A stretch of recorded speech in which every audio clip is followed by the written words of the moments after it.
Here we have a transaction data and we'll do some process on it, and then we want to store this data in specific format in text file. Let me give you an example in which format I want to store this data. Let's say this is the text file and in this format I want to store this data. So what we'll do in this video, we'll write a code in MATLAB through which we can generate this type of text file in specific format, this format that we want. So we'll start writing the code. One of the things that we want is total of all the transaction. So here we'll write, this is the variable total, and in this total variable we are going to have this summation of all these transactions. Now we'll write the program to generate the text file.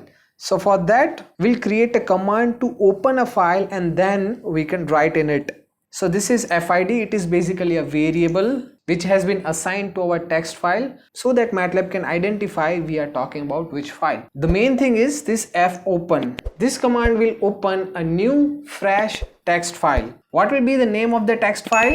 You should write the name of the text file over here. Whatever name you want to give, you should write it over here. So the name we have given is transaction_report.txt because it is a text file. Then here you should specify what is the operation you want to do. Here we have written W, means we want to write.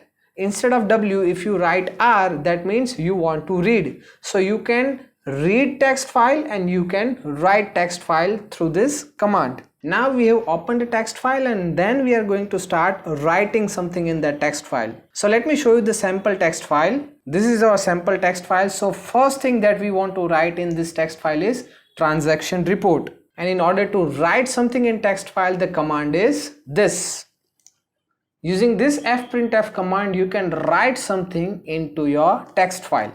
So first we are specifying over here FID, that means we are talking about which text file. Once we have identified that thing, then comma, and in inverted comma write transaction report. It is a simple plain text which you want to write into that text file. Then finally this section /n. This /n indicates the end of the line and cursor will jump to the new line. So over here /n and then inverted comma over, bracket over. So first let's run this much of program. Over here you can see in our current folder there is no text file, right? So we'll run this thing. Once we have run, a text file will appear over here and the name of the text file is transaction report. Let's jump to this current folder, copy the path. So here we are, and here you can see transaction_report. And if you open this file, you can see over here transaction report. So we have written up to here. Now our reference text file is like this. So first line we have completed, and in next line we want this type of dashed, and after this dash we want total transaction jam 5. So now let's do this thing. Now this line is the same as we have written previous line, right? All these are just a simple plain text. Over here we have used dash, then /n to end the line and jump cursor to the next line, then again /n, so the cursor will jump again so that we can have a blank space of a single line. Then over here again we are writing fprintf, and in this case now we are writing total transaction jam. This %sign is really important because it indicates something specific. This %sign indicates the start of the format specifier, and the D indicates insert integer value. So together %D means format specifier which used to insert integer values into the formatted output. And which integer value it will insert over here in place of D? This one, length of transaction. What is the length of transaction? It will count the length of this variable and it's 5, so it will place 5 in place of D, then /n and /n. So now let's run this program up to here.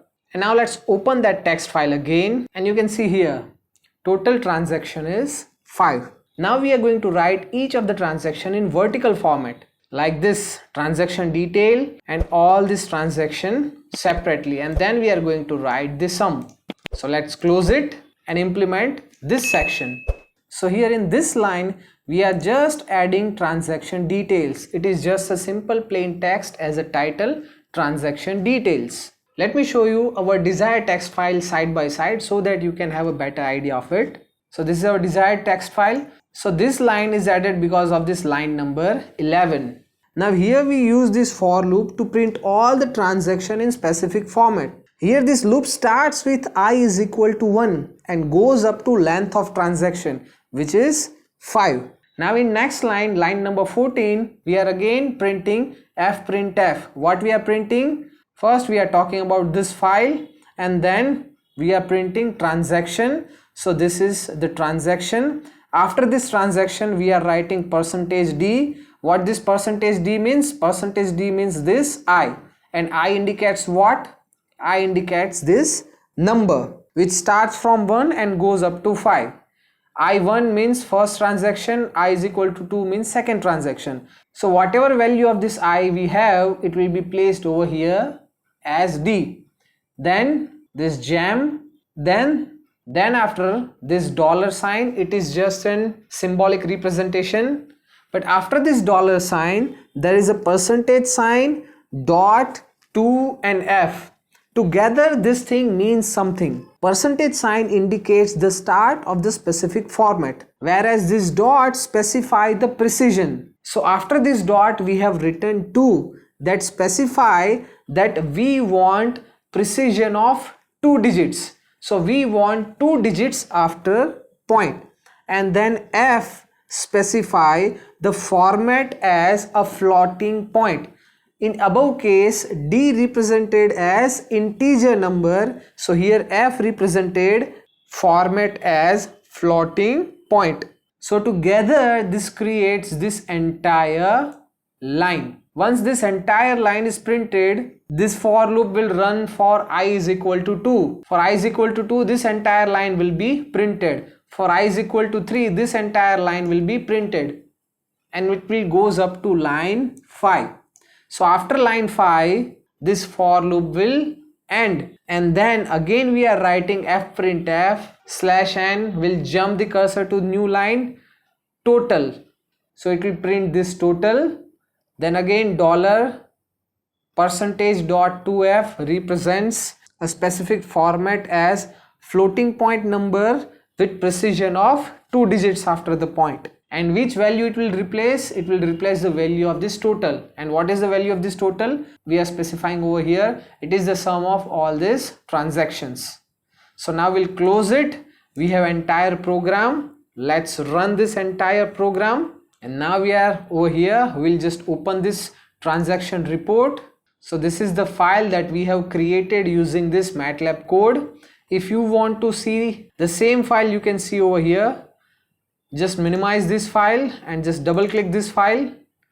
The same file you can see into the MATLAB script.